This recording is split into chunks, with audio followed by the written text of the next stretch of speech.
that just in general, it's important to really only do things that have a lot of research behind them.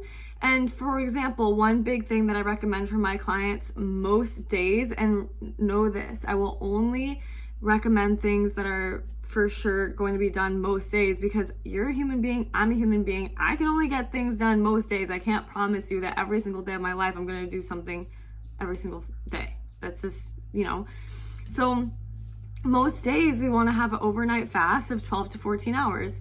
Sometimes does that not happen? Of course. And is that okay? Of course. This is backed by a lot of research. Research has shown that those who fast overnight for 12 to 14 hours, they do have much better glucose control and cholesterol levels and healthy weight control. And this is so incredible. And a lot of my patients and clients, if you start eating earlier in the day, like if you have more of your calories earlier in the day rather than later, it's just, you don't even need, it's not rocket science. You're going to wake up feeling more refreshed and more like you want to get up and go for a run rather than feeling groggy the next day. And does this have to happen every day? No. So think about these diets that they're like, okay, you have to do this every single day for this amount of time. That's a big red flag. Okay. Is this time bound? Is this a 3-week program? Is this a 2-week program? Doing something for only 2 weeks, maybe they're prescribing a specific expensive product for this amount of time.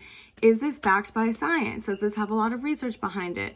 And be sure to watch my cleanse video. Is this something that you're feeling really empowered by? Is there an actual clear need to do this thing for this amount of time? Maybe it's an elimination diet. Maybe you're having a lot of inflammation. Or is it simply something that you're setting yourself up for failure after this amount of time is over? Okay, so keep that in mind. Another thing that's going to be important when making sure we're doing things sustainably is, what is the main focus? Is the main focus on weight and weight loss, or is the main focus on health promoting behaviors? So whenever we're focusing so much on food and on weight, we're completely disregarding, hey, make sure that you're putting yourself first as a priority when it comes to self-care, right? Self-care above your work. Are you a workaholic? Are you somebody who puts yourself on the absolute bottom of the priority list? So if you are somebody who's really excited about a diet, before you try going on a diet, maybe it's, okay, what can I do for more self-care? And what can I do to practice more health promoting behaviors? Maybe it's moving your body more, drinking more water. I talked about this in the cleanse video, but make sure that the ultimate end goal is being happy, being energetic, being long-term healthy. What does this look like 5 years from now, 10 years from now, 20 years from now? And a huge red flag is the taking out food groups. Keto, Whole30, these are taking out huge, healthy, important food groups. So thinking about, oh my gosh, am I not ever going to be able to eat a banana? Am I not ever going to be able to eat a piece of cake on my birthday? Make sure that whatever you're going about doing is sustainable and is healthy. And one huge issue with the taking away specific food groups or different foods, when it comes to food groups, we need fiber. There's never been more research out there showing that our microbiota is really what leads to our inflammatory markers being decreased or elevated, depending on whether or not our healthy gut microbes are able to eat plenty of fiber, because you're eating plenty of fiber. We need to eat lots of fiber. Where does fiber come from? It comes from whole grains, beans, vegetables, lots of different plant foods. Make sure to eat lots of great fibers. And this microbiota, it also is the home to producing our feel-good neurotransmitters, our serotonin, our inflammatory markers, and our immune system. So if we're not eating enough fiber and taking out these healthy food groups, this is just not sustainable and it's not healthy long-term. And this is a huge issue with people going about a keto approach.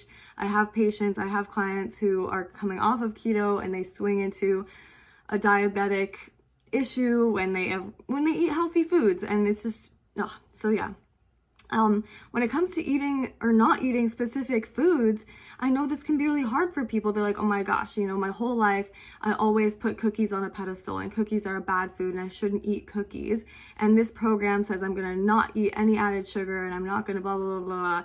Watch my cleanse video. Make sure you're clear that every single aspect that you're stepping into when it comes to your health, make sure that it feels empowering and witness the beliefs that you have around this cookie being put on a pedestal, and you can only eat a cookie if you get things done, or cookies are bad. And eating added sugar is a part of an important pleasure factor, like vitamin P, get that pleasure.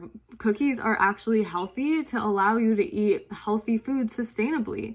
Cookies are actually healthy so that you can live your life and enjoy, or maybe not. Maybe you don't want to eat the cookies and that just is chill and you've had enough cookies. Like, whenever we're demonizing foods, that is just making it so that it's just a food. It's really just a food. You're not a good person for only eating good foods. You're not a bad person for eating a bad food. Food is just food, and you are just a person, and you get to eat whatever you want, whenever you want. And this is really for you to get to decide, oh my gosh, yum, I'm gonna eat cookies all day, fantastic. Or you can say, oh my gosh, I actually know that I feel a headache, I feel like crap, I get a stomach ache. If I'm gonna eat cookies all day, every day, probably not the most sustainable or healthy thing. You'll probably get some acne, you get the drill. So avoid things that, are telling you to demonize certain foods. That's not super empowering. And then, of course, anything that is super expensive, that they want you to buy all these products, be on the lookout for that. Wow, it is getting dark out. I need to get going. But make sure that you are so nourished energetically and emotionally when it comes to thinking about your nutrition. Take at least an hour every single day to feed your soul with an activity. This could be like taking some deep breaths. This could be going for a walk. What are you doing every single day to nourish your soul without food? How are you putting yourself and your energetic body a little bit higher on the priority list? Sometimes eating more salad and eating more vegetables simply isn't going to nourish your soul. And that is actually what causes more blood sugar spikes, is the stress, okay? I love you all so much. Bye.